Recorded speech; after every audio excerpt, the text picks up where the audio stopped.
श्री राम जय जय राम।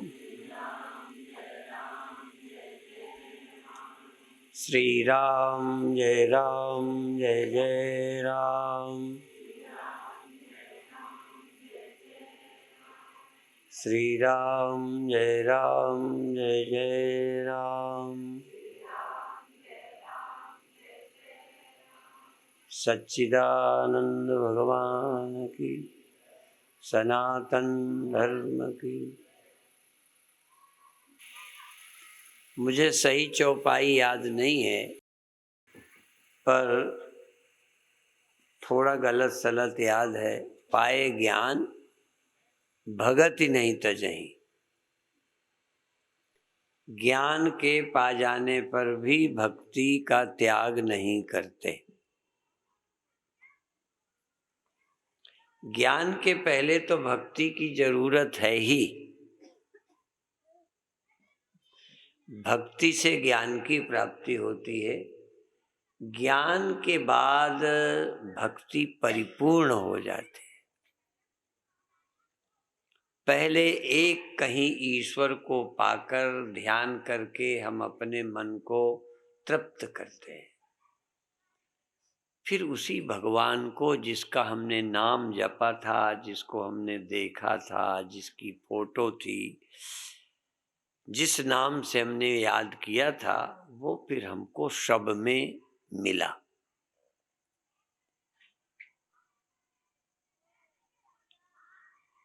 ग्रंथ बड़े विचित्र हैं। आपको कब समझ आएगा, मैं ठेका तो नहीं लिए और दावा भी नहीं करता, पर भारत में इतने संत हुए हैं, भले सबको नहीं लाभ हुआ, लेकिन आज भी करोड़ों की संख्या है जो भक्ति के कारण पागल नहीं है और भक्ति के कारण अभी भी घर स्वर्ग हैं। मैं नहीं कहता कि अब भारत में नरक नहीं है, मैं नहीं कह रहा, और ये भी नहीं कह रहा कि भारत में अब कोई आदमी टेंशन में नहीं है, पर आज भी जो पागल नहीं है वो भक्ति की देन है। मनुष्य पागल हो गया है। विदेशों में पुरुष पुरुष शादी करते हैं। अब ये पागल नहीं तो क्या है? यद्यपि ये बात मैं अमेरिका में नहीं कह सकता, नहीं तो लड़ने आ जाएंगे, क्योंकि वो अपने को पागल थोड़ा समझते हैं। स्त्रियां स्त्रियां शादी करती हैं, पुरुष पुरुष शादी करते हैं। एक दिन वो दिन मनाया जाता है, जैसे हम भगवान का जन्मदिन मनाते हैं ना, ऐसे ही वो दिन मनाते हैं और बड़ी यात्रा निकालते हैं धूमधाम से, बेशर्मी के साथ निकलते हैं। जैसे तुम सुबह सुबह जागरण या प्रभाती गाते नगर कीर्तन करते हो ना, खुश होकर के गर्व से, ऐसे ही वो जोड़े जोड़े निकलते हैं, गर्व अनुभव करते हैं, शर्म तक नहीं। हम लोग तो साधारण काम आदि की निंदा करते हैं, वो तो पराकाष्ठा है।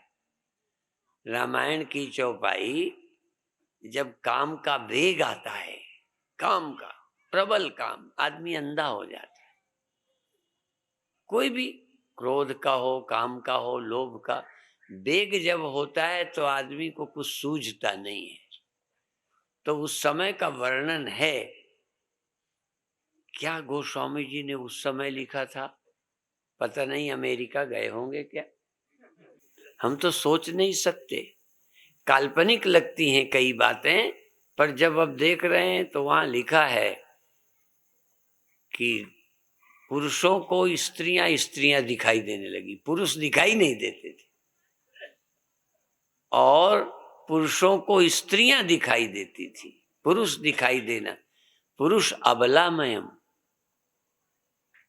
पुरुषों को अबला में सृष्टि और पुरुष में अबला, और ये तो साइंस वाले अब बताते हैं कि पेड़ों में भी नर मादा होते हैं, पशु में तो होते ही हैं, कीड़ों में तो होते ही हैं नर और मादा, पेड़ों में भी होते हैं, मनुष्य ही में नहीं स्त्री पुरुष होते, पेड़ों में भी होते हैं। और अंत में तो काम का वर्णन करते हुए तुलसीदास कहते हैं संगम करें तालाब तालाबी। तालाब तालाब प्यार कर रहे हैं, सेक्सुअल संबंध, अर्थात काम में आदमी पागल हो जाता है तो अपन निंदा तो नहीं कर सकते, पर ये कह सकते हैं काम का वेग है, और जिसके काम के वेग में ये मर्यादा बनी रहती है वो धर्मात्मा है। काम तो आता है पर हमारा काम वहीं संबंध होगा जहां रिश्ता है। जैसे हमें धन कमाना है तो उसकी विधि है, चोरी छोड़ी करेंगे। तो धर्म में रहकर अपने जीवन को चलाना, अब वो बहुत विस्तार है, एक वाक्य में इतना ही समझो, धन में धर्म, काम में धर्म, मान में भी धर्म। पहले माताओं को हमें मालूम था, अब भी शायद करती होंगी, जब बहू आती तो सासें अपना पैर ऐसे करती जैसे मैं किए बैठा हूं, ऐसे पैर कर देती, बहुएं पैर छूती। इतने में सास आ गई तो सास ने अपनी सास के पैर छुए, बहू से छुआती और सास के खुद छूती। ये नहीं कि छुआने का ही शौक है, छूने का भी है। अपने से बड़ों को सम्मान देना, छोटों से सम्मान लेना। ये नहीं कि सास को भूख है पैर छुआने की है तो छूती भी तो है। इसी तरह से मान लेने में भी मर्यादा, किससे मान लेना है, किससे मान नहीं लेना, किससे पैर नहीं छुआना। यदि मैं आपके हाथ जोड़ूं तो आपको कहना चाहिए महाराज पाप नहीं लगाओ, ठीक है। और यदि हम तब भी जोड़ेंगे ना तो हम तुम्हारे नहीं जोड़ेंगे, हम तुम्हारे भीतर बैठे उसको प्रणाम करेंगे, जिसके छूने से तुम्हें भी पाप नहीं लगे, हमें भी नहीं लगेगा। तुम्हारे भीतर वो भी तो बैठा है, नजर की बात है। देखो हम तुमको सम्मान तीन नाते से, ये आपके ऊपरी व्यवहार से कर सकते हैं, आपके गुणों के नाते आपका सम्मान कर सकते हैं, और आपको गुणों से ऊपर उस सत्य को देखकर भी आपके लिए हम प्रेम कर सकते हैं। जैसे हम आप लोग हैं, जैसे अभी सबको अच्छा कहा जा रहा था, उनके कर्तव्य के कारण है। अब इसमें कोई चिढ़ने जैसी बात नहीं है, उन्होंने ईमानदारी से मेहनत की, समय दिया तो अच्छा है। इसी तरह से कई ने धन दिया, उनसे भी माल्यार्पण हुई, उनकी भी चर्चा की गई है। तो किसी न किसी गुण के कारण सम्मान दिया गया है, पर एक ऐसी दृष्टि है कि हम उस दृष्टि से आपको सबको सम्मान दे सकते हैं कि आप सब मनुष्य हो, इसलिए पशुओं से श्रेष्ठ हो, तुम सम्माननीय हो, प्रभु ने तुम्हें मनुष्य दे दिया है और तुम्हारे भीतर प्रभु भी बैठा है।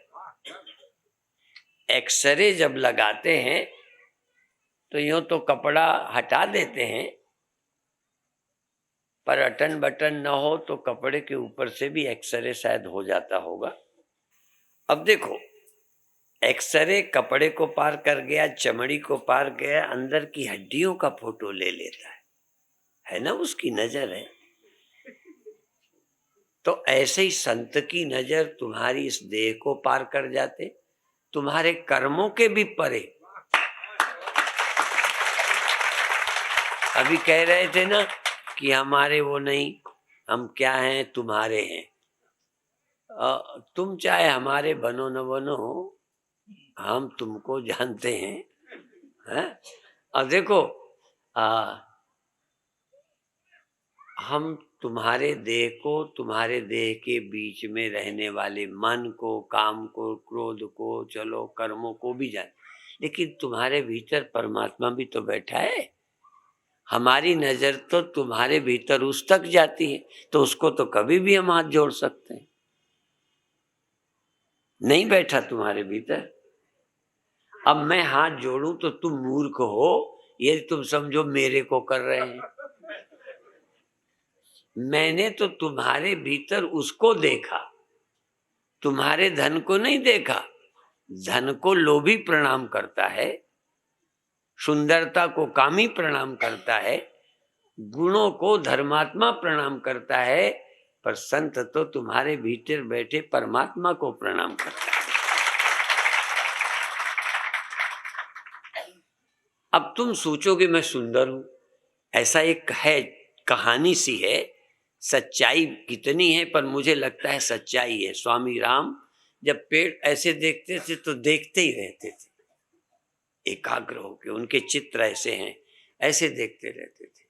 आधी धोती पहने, आधी गले पे लटकी, ऐसे देखते। तो कोई स्त्री को ऐसे ऐसे देख रहे, वो सुंदर थी, शायद वैश्या थी या कौन था पता नहीं। तो उसको लगा कि स्वामी जी साधु होके भी ऐसे ख्याल के। तो उन्होंने कहा महात्मा जी आप तो साधु हो, मुझे क्या देखते हो? कहने लगे मैं तुझे थोड़ा देखता हूं, न तुझको न तेरी सूरत से गरज है, हम तो मुसव्वर की कलम देखते हैं। हम तो तेरे में उस बनाने वाले को कि कैसे बनाया, पेड़ों को, पहाड़ों को, चीजों को, उसकी शक्ति, उसकी कला का दर्शन करते। अब देखने वाला है, जंगल में जाओ, ये आजकल जो जंगल जाते हैं, क्या क्या सुंदरता, कई लोग बहुत देखते हैं, हम उसी जंगल में घूम आते हैं। जंगल के आदमी जंगल में रोज रहते, उन्हें कोई सुंदरता नहीं दिखती। कई लोग जाएंगे अमेरिका में, पेड़ों को देखेंगे, क्या सुंदर है, क्या ब्यूटीफुल चंद्रमा निकल रहा है। अब हम रोज देखते हैं, हमें कोई ब्यूटीफुल नहीं लगता।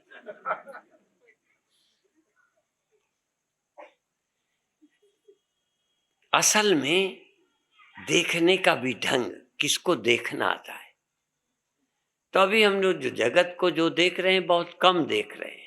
संसार तब और ब्यूटीफुल लगेगा, बहुत सुंदर लगेगा, जब इसमें हम उसे भी देख पाएंगे जो इसमें विद्यमान है।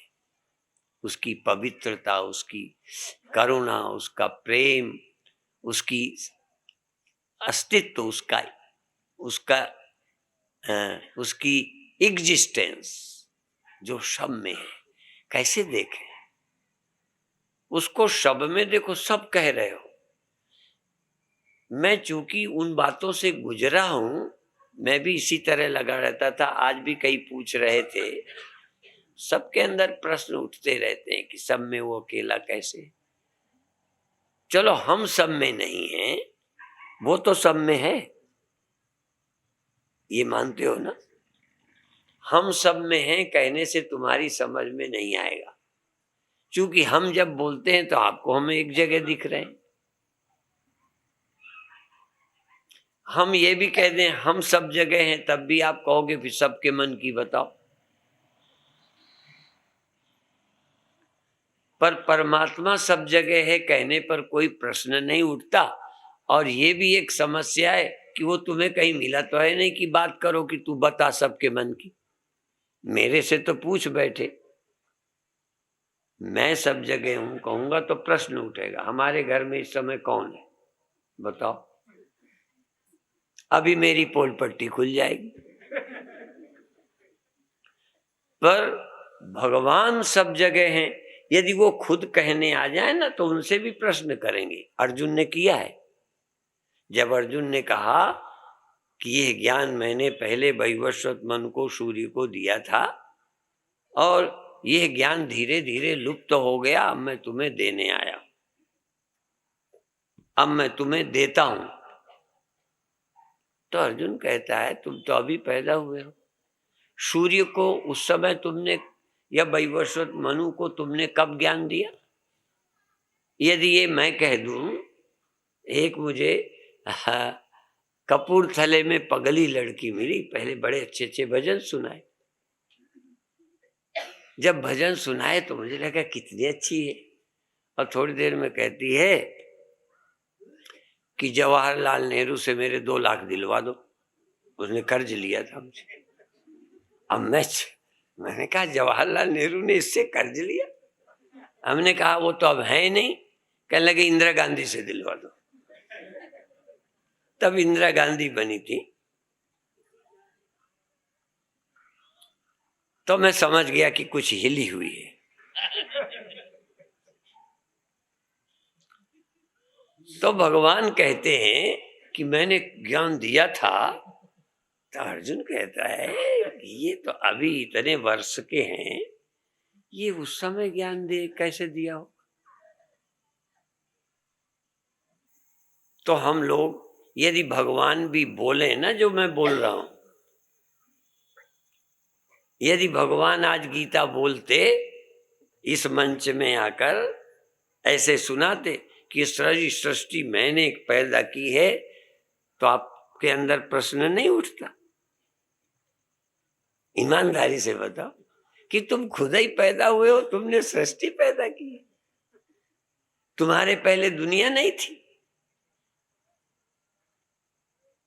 इन ग्रंथों के अर्थ करना ये कोई आसान बात नहीं है, इसलिए बहुत लोग कृष्ण को भगवान नहीं मानते। बहुत लोगों को तो लगता है कि गप है। हमारे ग्रंथों को लोग मिथक मानते हैं, काल्पनिक मानते हैं। बहुत लोग अभी इस देश में प्रचार कर रहे हैं, उनके लाखों अनुयायी हैं, आप लोगों में भी से। वो यही कहते हैं कि ये सच्ची गीता ही नहीं है, असली गीता तो दूसरी है, और वो बांसुरी में आती है, ये गीता नहीं है, ऐसा बोलते हैं। और हम ये कहते हैं कि ये गीता भगवान की है। कई लोग तो ये भी कहेंगे कि भगवान ने तो युद्ध के मैदान में बोला था, बाद में व्यास ने उसको लिखा है। जैसे आजकल लोग प्रवचन सुने और लिख देंगे, तो उसमें भी थोड़ा चूक होने की गुंजाइश लगती है। कभी कभी मैं कहता हूं कि अब हम लोग बोल रहे हैं, टेप हो रहे हैं भगवान की वाणी पर, अब यहाँ तक गुरुवाणी पर। अभी एक दिन मैंने कहा था कि 10वें ग्रंथ पर सिख आपस में विवाद करते हैं कि 10वां ग्रंथ गुरु गोविंद सिंह का है या औरों का लिखा है। और भी कई चीजें हैं जिनका मैं नाम अभी नहीं लेना चाहता। तो लोग विचार कर रहे हैं, लेकिन चलो मान लो कृष्ण भगवान आज कहते कि सारी सृष्टि मेरे से हुई, मैंने पैदा की है, मम योनिर्महद् ब्रह्म तस्मिन् गर्भम ददाम्यहम् पुरुषम प्रकृतिम चैव विध्यनादि उभावपि। 2 ही चीजें हैं, पुरुष और प्रकृति। मैं पुरुष हूँ, ये प्रकृति है। मैंने प्रकृति में अपनी चेतना को स्थापित किया है जिससे सारी सृष्टि हुई है। तो बोलते ही शरीर से हैं, ये शरीर ही थोड़ी बोलता है। या अभी अभी जो मैं बोल रहा हूँ इस जबान से, अब देखो इसके भीतर वाला सोया हो तो ये जबान सुनाएगी। तो अभी भी कौन बोल रहा है, देह बोल रहा है या अंतःकरण? हाँ, शरीर तो अब भी नहीं बोल सकता। अब तुम इसी को मैं समझ लेते हो, कम से कम तुम मुझे ब्रह्म न समझो, पर ये तो है कि मैं देह नहीं हूं। और तुम भी यहाँ सुनने आए हो, देह सहित आए हो, पर तुम भर न हो, देह यही हो। मान लो नींद आ जाए और तुम सो गए, तो प्रवचन कौन सुनेगा? तो सुनने देह आया है या तुम? और हम बोलने आए हैं, देह बोलने नहीं आया। पर बिना देह के कैसे बोलेंगे? तुम बिना देह के कैसे सुनोगे? हमारी तुम्हारी बात देह के माध्यम से होगी, बस। और भी अभी अभी ये लाउड स्पीकर हटा दिया जाए, ये पड़ोस के लोग तो बिल्कुल ही ना सुनेंगे, यहाँ के भी पीछे वाले नहीं सुनेंगे।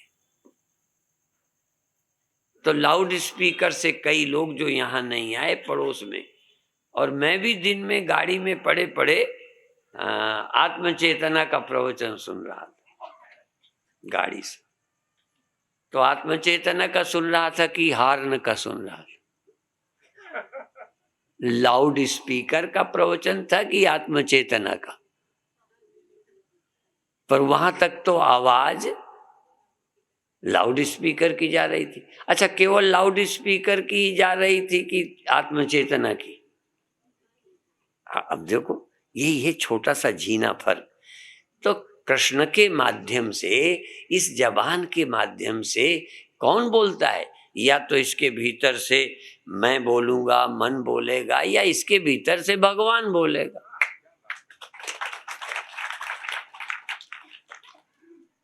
जो भीतर होगा बोलेगा। अब तुम्हारे भीतर अभी भगवान है ही नहीं। तुम्हारे भीतर देह है, मन है, इंद्रियां हैं, अहंकार है, हिंदू है, मुसलमान है, स्त्री है, पुरुष है, जैसे हैं वही भाषा में। तो जैसे तुम कहोगे ऐसा होना चाहिए बच्चों को, या तुम माँ बन के बोलोगी तो बेटा कहोगी, तब बेटा जब कहोगी तो समझ लोगे कि अम्मा बोल रही है। तो अंदर जो संस्कार में मैं कौन हूं? देह तो मेरा है, पर संस्कार में साधु हूं कि हिंदू हूं कि पंडित हूं कि बनिया हूं, संस्कार में भी तो हूं। ये संस्कार मयोयम पुरुषा, ये पुरुष संस्कार के अनुसार है। और कृष्ण जब बोलते हैं तो देह नहीं बोलता, अंतःकरण ही नहीं बोलता, अंतःकरण भी है। अब मान लो यहां से आत्मा बोले तो उतनी देर न देह होगा न अंतःकरण, तब बोलेंगे। मान लो मैं बोलूं लाउड स्पीकर ना हो, तभी मैं बोलूंगा कि लाउड स्पीकर सहित भी मैं बोल रहा हूं?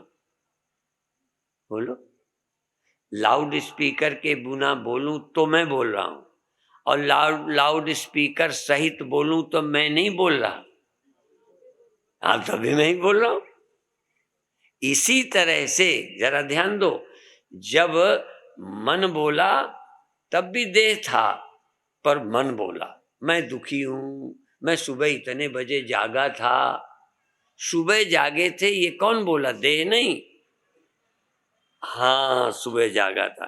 कितने बजे जगते हो, फिर जग के क्या करते हो, क्या सोचते हो, वो मन है। और ये तन है। और मैं किनका लड़का हूं, किनकी लड़की हूं, किसका भाई हूं, तब कौन बोला? देव बोला। मैं उनका भाई हूं, उनका बेटा हूं, तो देह की दृष्टि से बोला। जागा तब जीव की दृष्टि से, अंतःकरण की दृष्टि से बोला। और जब बोला कि जागृत स्वप्न सुषुप्ति आदि सब मुझ में होती हैं, मुझ में रहती हैं, बदलती रहती हैं, मैं कभी नहीं बदलता, सदा से हूं, तो समझो आत्मा बोली। बोलने का जबान यही है। तो आत्मा कथा करेगी तो इसी जबान से, देह की कथा करेंगे तो इसी, अच्छा देश की करेंगे तो जबान दूसरी लाएंगे। इसी जबान से देश की बातें करेंगे।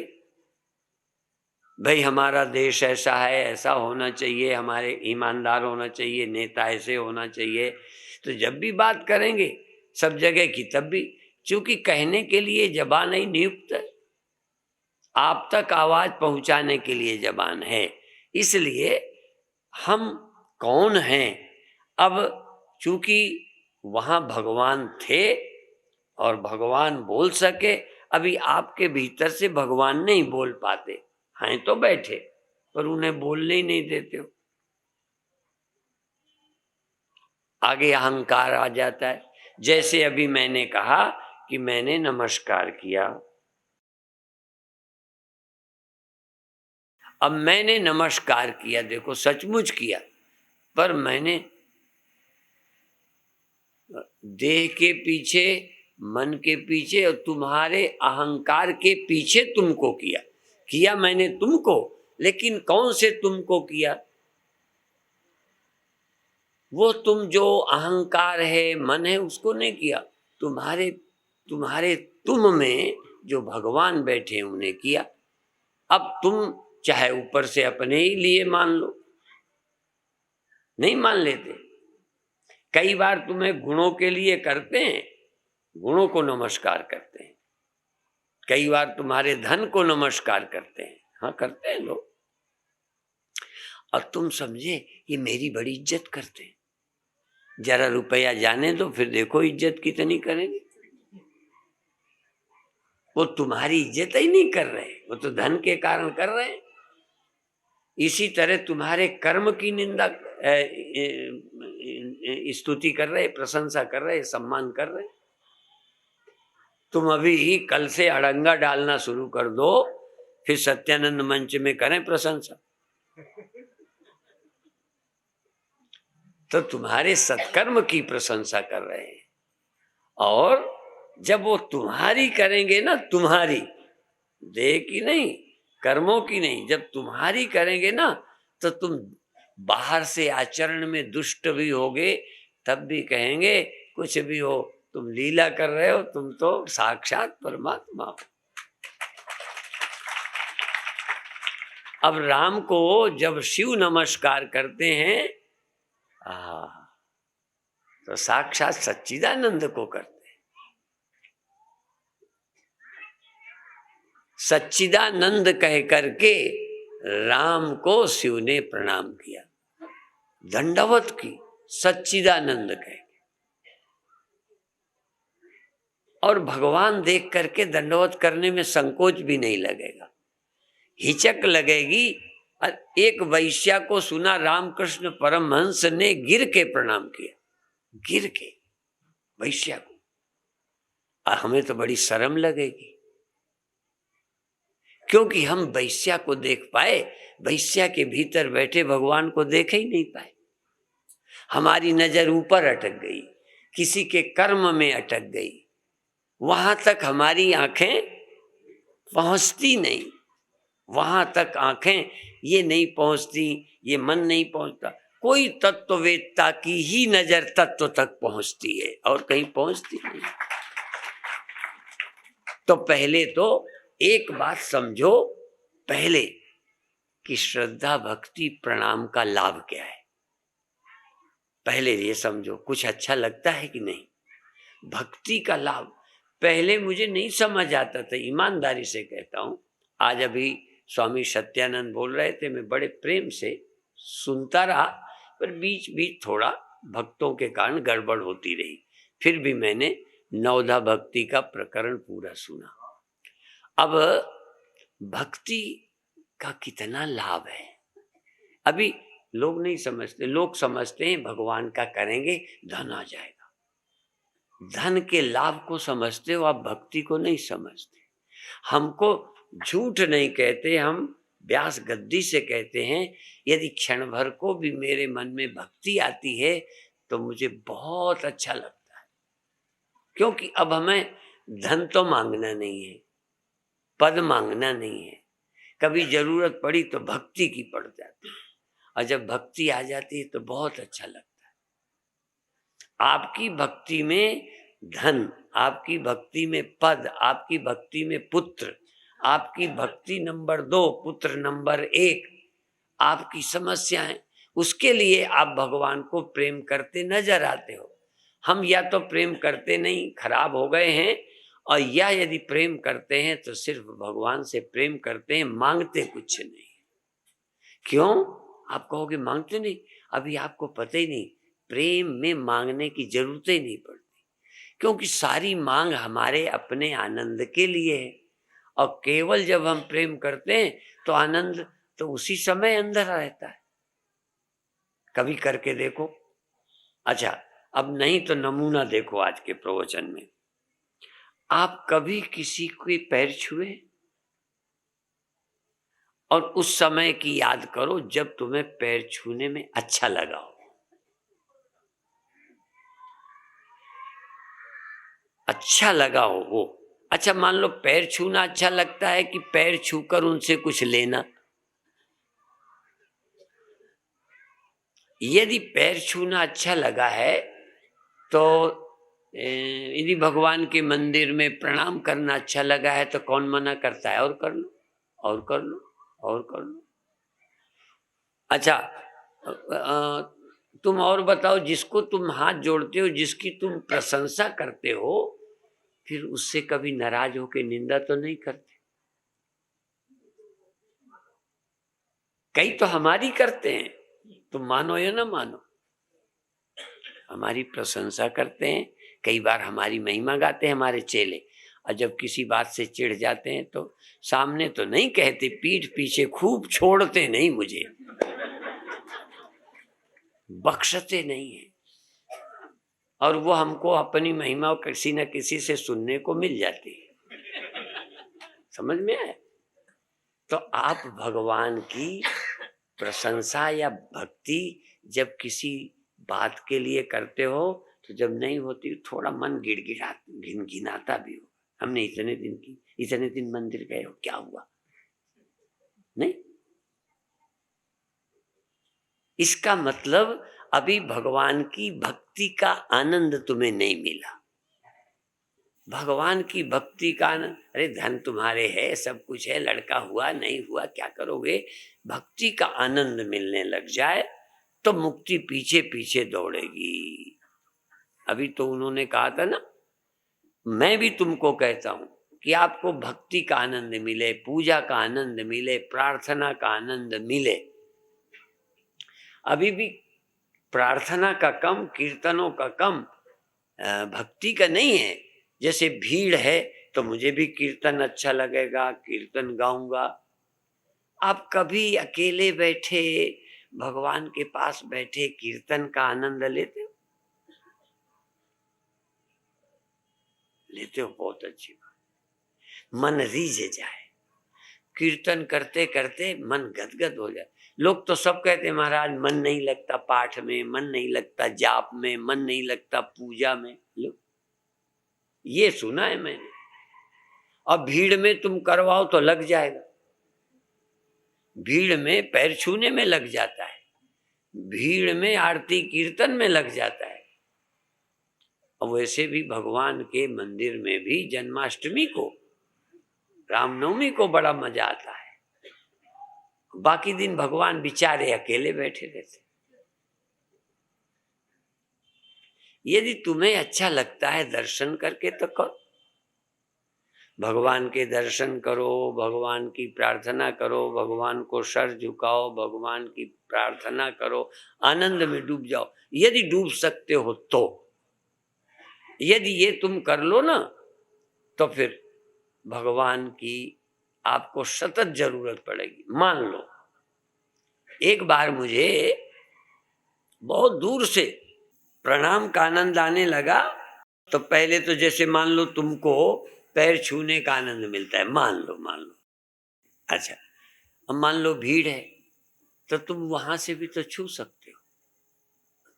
एक बार मैं दिल्ली से ट्रेन में चला तो थोड़ा ही चला था और मैं ट्रेन में बैठे हरमंदिर साहब को, स्वर्ण मंदिर को ट्रेन से प्रणाम करता, इतनी दूर।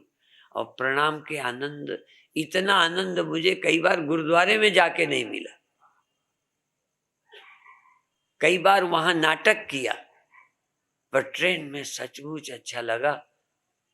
और मेरा मन चंचल है। एक लड़की कहती मेरा मन बड़ा चंचल है, तो मैं इसलिए बोला मेरा मन भी चंचल बहुत है।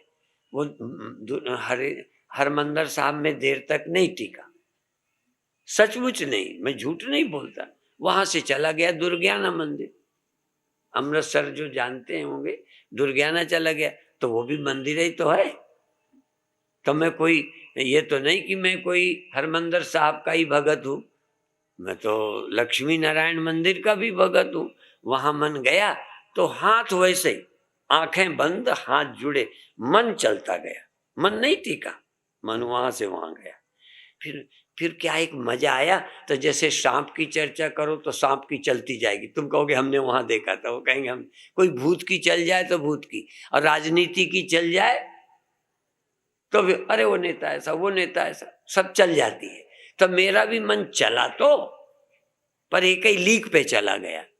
फिर वहां से देवी तालाब जलंधर चला गया। हाँ, मन बहुत चलता है। अब देवी तालाब गया तो वहां भी प्रणाम। माने बाहर यदि वीडियो बन रहा होता तो एक ही पोज था, आंखें बंद, हाथ जुड़े, शरीर स्थिर, पर मन भागा भागा फिरा, मन स्थिर नहीं था। पर वहां से वहां फिर बस वो चल पड़ी रास्ता। फिर हरिद्वार भी चला गया, वृंदावन भी चला गया, अयोध्या भी चला गया, नांदेड़ साहब भी चला गया, और मुंबई, हाँ, मुंबा देवी, वहां भी चला गया। और अंत में सच बताऊं, बिल्कुल सच, फिर मेरा मन एक थोड़ी देर के बाद सारी दुनिया में गया, सारी दुनिया में एक साथ, और सबको मैंने सिया राम देखा और प्रणाम किया। ये सच्ची बात है, ये सिया राम देखकर प्रणाम। अब वीडियो में कुछ ना आएगा, वीडियो में तो आंख बंद आएगी, हाथ जुड़े आएंगे कि बाबा जी कहीं हैं, और तन स्थिर था, मन स्थिर नहीं था, पर भाव धारा स्थिर थी, भक्ति धारा वही बनी रही, प्रणाम की धारा नहीं बदली, विषय बदलते गए। अंत में संपूर्ण सृष्टि ही मेरी आराध्य और प्रणाम के योग्य बन गई, और मैं उस प्रणाम की मस्ती में 1.5 घंटे रहा। और मेरी आंखें बंद देखकर वो आए होंगे ना, वो आते हैं शताब्दी में, हाँ, वो भोजन लाते हैं, कहीं कुछ लाते हैं, कहीं चाय लाते हैं, तो आंखें बंद देख के चले गए, वो कुछ कहा नहीं। जब मैं आंखें खोली, इतनी शांति, कुछ मांगा नहीं मैंने। उस दिन जो मैंने नमस्कार किया, कोई इच्छा नहीं थी कि ये हो जाए वो हो जाए, हाय ट्रेन टाइम पे पहुंचेगी कि नहीं पहुंचेगी, अब ये भी भगवान से ही क्या कहना। तो भगवान की भक्ति का आनंद, भक्ति का आनंद मुझे, और ध्यान का, 2 सुख मिले। ध्यान के समय मुझे भगवान के दर्शन का, प्रकाश के दर्शन का, नीलाकाश का आश्चर्यजनक अनुभवों का आनंद मिला। एक प्रणाम का बताया, ऐसे ही इसी तरह से नाम सुमिरन का मिला। ट्रेन में था, मैं बॉम्बे से चला, फर्स्ट क्लास का डिब्बा था, उन दिनों एसी नहीं होता था, तो 2 सीटों का कैबिन था वो, तो मैं था, कोई और था नहीं, तो मैंने अंदर से बंद कर लिया। गाड़ी छूटी, हरे राम राम राम हरे, बस हरे राम राम राम हरे हरे, हरे कृष्ण हरे। गाना आना मुझे नहीं आता, हाँ, पर आनंद बहुत आया, गाते गाते गाते गाते गाते। अब हो सकता है यदि प्रवचन का या संकीर्तन का टाइम होता और मैं गा रहा होता हरे राम, तो कोई कहता बाबा का बंद कराओ, फलानी का गीत कराओ, नहीं समझ में आया। पर भगवान ने तो बंद कराना नहीं था, अब मैं तो भगवान के लिए गा रहा था, प्रेम में गा रहा था। अब कोई भीड़ तो थी नहीं कि मजा नहीं आ रहा, मुझे मजा आ रहा था, भगवान को कोई शिकायत नहीं थी, है? तो मैं भगवान के भजन गाते गाते गाते गाते आनंद में डूबा। तो थोड़ी देर तो ताली और जबान दोना, फिर धीरे धीरे जबान धीमी कर ली, ताली ऐसे कर ली, फिर धीरे धीरे धीरे जबान भी बंद हो गई, ताली भी बंद हो गई, पर अंदर अंदर हरे राम राम राम हरे हरे, हरे राम राम राम हरे हरे, हरे कृष्ण कृष्ण कृष्ण हरे। और फिर अंदर मन भी कहने लगा बस शांत, बोलना बंद हो गया। अब उसी राम नाम से जो प्रेम जगा था, सुख सुख पैदा हुआ। किससे पैदा हुआ? प्रेम से, भक्ति से। अब सुख पैदा हो गया, अब वो उसी पैदा हुए सुख में डूबा बैठा। दिया जला लेते हो तो जलता नहीं रहता, माचिस से जलाते हो और माचिस के हटाने से बुझ जाता है। यदि ठीक जल जाए, हाँ जल्दी ऐसा भी हुआ होगा, हमने बहुत बार देखा कि लगता है हमसे रोज वो ज्योति जला के उद्घाटन कराते हैं ना, कई बार हम करते हैं कि लग जल गई, हटाई तो बुझ गई, ऐसी फिर लगाते हैं, फिर जब अच्छी तरह जल जाती है तो माचिस की जरूरत। इसी तरह ये कीर्तन है, प्रणाम है, ये माचिस है। अंदर की भक्ति जगी, फिर हाथ जुड़े थे तो जुड़े रहे, न जुड़े न जुड़े, बोल रहे थे बोल रहे, नहीं बोल रहे नहीं बोल रहे, हम उसी प्रेम और आनंद की ज्योति में, आनंद की ज्योति, प्रेम की ज्योति, उस रस में डूबे। पूरा सफर आंखें बंद किए करते रहे। दिल्ली आ रहे थे बॉम्बे से, और कई इतने स्टेशन इसी आनंद में निकल गए। ये तो ये जो कुछ करते हो कर्मकांड बुरा नहीं है, लेकिन आगे बढ़ो, आगे बढ़ो, आगे बढ़ो, कर्मकांड से ही आगे बढ़ो, और कोई छोड़ के नहीं, कर करके चलो, फिर धीरे धीरे आप गहरे चले जाएंगे। और अंत में जिसकी चर्चा हम करते हैं वो कर दें। कुछ क्षण के लिए ना आपके पास आंखें हैं, पर आपके ज्ञान में आंख नहीं, आपके ज्ञान में कान नहीं, आपके ज्ञान में शरीर नहीं, आपके ज्ञान में मन भी नहीं, आपके ज्ञान में सिर्फ ज्ञान। अब देखो समझाने के लिए करूं, ये मेरे हाथ में माला है, ठीक है, कैसे, कहां से देख रहे हो, वहां से, आंखों से सही, पर वहां से यहां तक, ये बीच में आपकी नजर है कि नहीं। माला के जैसे जब हम टार्च जलाते हैं ना, तो यदि आपके ऊपर टार्च पड़ेगी तो यहां से चलेगी, बीच में भी रोशनी होगी कि नहीं। यदि बीच में रोशनी ना हो तो तुम तक पहुंची कैसे, उसकी धारा है। तो आपकी नेत्र की ज्योति धारा इस माला पर पड़ रही है, तो माला के कारण तुमको लगता है मेरी ज्योति। तुम यहां भी देखो ज्योति है कि नहीं, और भी नजदीक ज्योति है कि नहीं। अच्छा, आंख में ज्योति है कि नहीं। जिस ज्योति से फूल देखते हो, माला देखते हो, जरा माला हटाओ, ज्योति है कि नहीं है। इसलिए दृष्टि स्थिता यस्य विनैव दृश्यात्, ध्यान की विधि, बिना दृश्य के दृष्टि को स्थिर करो, दृष्टि का ध्यान करो, दृश्य का नहीं। ना हो तो बताओ दृष्टि होती है कि नहीं।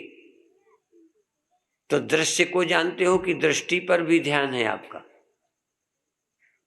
हाँ, कितनी सरल सी बात है।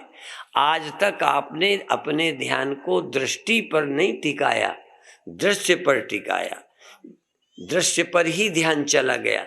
आज अपने ध्यान को दृष्टि पर, दृष्टि को देखो कि है, चलो माला में ही सही, पर आपकी दृष्टि माला में है, तो दृष्टि, ध्यान दृष्टि का करना कि माला का, दृष्टि का करो। माला में भी ध्यान दृष्टि का करो, माला का नहीं। मुझ में भी ध्यान मेरा मत करो, दृष्टि का करो। इसी तरह शब्द में ध्यान नहीं, श्रवण शक्ति में ध्यान, शब्द के सहारे, क्योंकि शब्द को बिना श्रवण के, अर्थात श्रवण शक्ति के बिना नहीं सुन सकते। तो आप शब्द के सहारे सुनने को सुनो, सुनना है कि नहीं, सुनना है कि नहीं, और शब्द नहीं है तब सुनना है कि नहीं। जैसे बिना दृश्य के दृष्टि है, ऐसे बिना शब्द के श्रवण शक्ति, श्रोत्र है, सुनने की ताकत है, शब्द नहीं है। इसी तरह से स्पर्श शक्ति, इसी तरह से आपके मन से जगत भासता है। आपका मन जाता है ना जगत में, है जाता है। जैसे आंख जाती है ऐसे ही आपका मन जाता है, ठीक है ना। अब आपको जगत का पता चलता है कि मन का,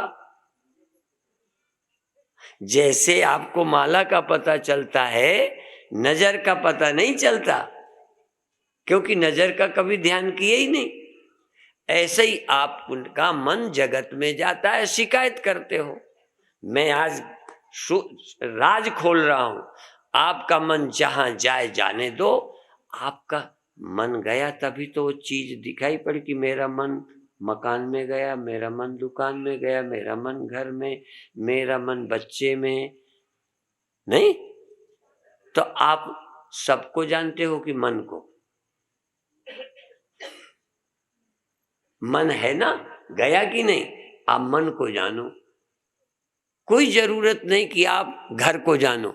गया, पर आपको मन जानना है कि घर जानना है। मन जानना है, मन का ध्यान करो।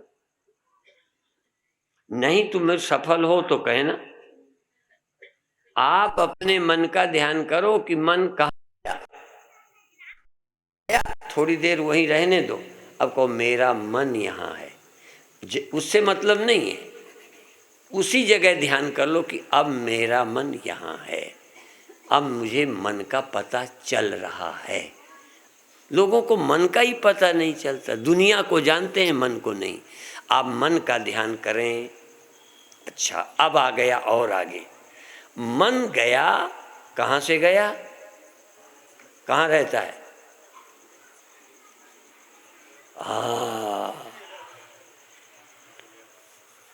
और कुछ नहीं जानता कि यहाँ की यहाँ की यहाँ, यह ज़रा झंझट वाला मामला है, क्योंकि यहाँ भी जाता है यहाँ भी जाता है।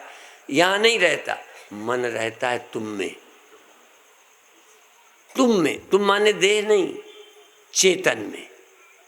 मन चेतन सत्ता से जाता है, चेतन ही मन को गया जानता है।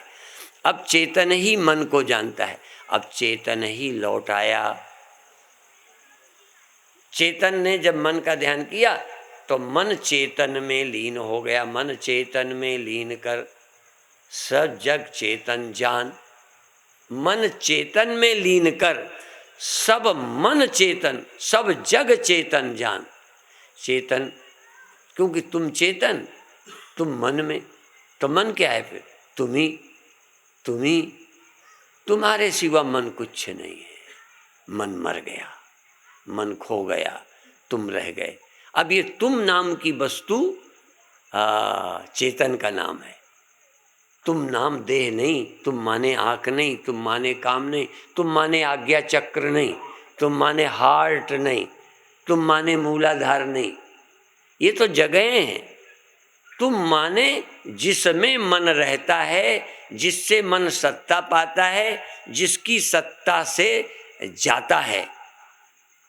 जिस सत्ता से मन सत्ता पाकर जाता है, फिर लौट कर आता है, फिर जाता है, लौट, जहाँ से जाता है जहाँ आता है उसका पता ही नहीं, जगह ही नहीं खोजी। इसलिए आप अपनी मैं को जानो। उस सेकंड में तुम होगे, मन भी तुम्हारे में ही लीन हो जाएगा। जैसे लहर पानी में ही लीन हो जाती है, ऐसे मन चेतन में ही लीन हो जाएगा। चेतन के सिवा अन्य वस्तु उस समय नहीं है। पर थोड़ा बहुत जो तुम्हें लगता है जगत है, वो चूंकि पुराना संस्कार पड़ा हुआ है, आकाश का, जमीन का, पृथ्वी का, ये है पेड़ का, पहाड़ का, दुनिया का, स्त्री का, पुरुष का, गुड़गांव का, दिल्ली का, बॉम्बे का, कलकत्ते का, सब वो धीरे धीरे लगेगा जैसे स्वप्न रात को तो था, देखा था, जागे, याद तो है, पर स्वप्न उस समय मौजूद। ऐसे ही ध्यान में जगत की याद तो थी कि सब है, था, पर इस समय तो चेतन के सिवा है ही कुछ नहीं। ध्यान करते करते इस तरह से आप कैवल्य पद को प्राप्त कर लेंगे। कैवल्य। अब दूसरा ढंग बताते हैं कि कहीं आप अपने को लीन मत करो, आप अपनी चेतना को जाने दो, मन को जाने दो। जहां जाए मन तुम वहां पर भी हो, क्योंकि तुमको छोड़कर मन नहीं जाता। अच्छा देखो, जमीन को एक भ्रम है, जमीन पृथ्वी को भ्रम है, पृथ्वी को भ्रम हुआ, एक ढेला जमीन से चिटका। जरा ध्यान देना, हमारा उदाहरण बड़ा चिटका, पृथ्वी को लगा कि ढेला मेरे से इतनी दूर चला गया। गया कि नहीं, बोलो, किससे? पृथ्वी से। अच्छा, जब ढेला गया तब पृथ्वी आकार का नाम है, ढेला भी एक आकार का नाम है। अच्छा, मिट्टी किसका नाम है?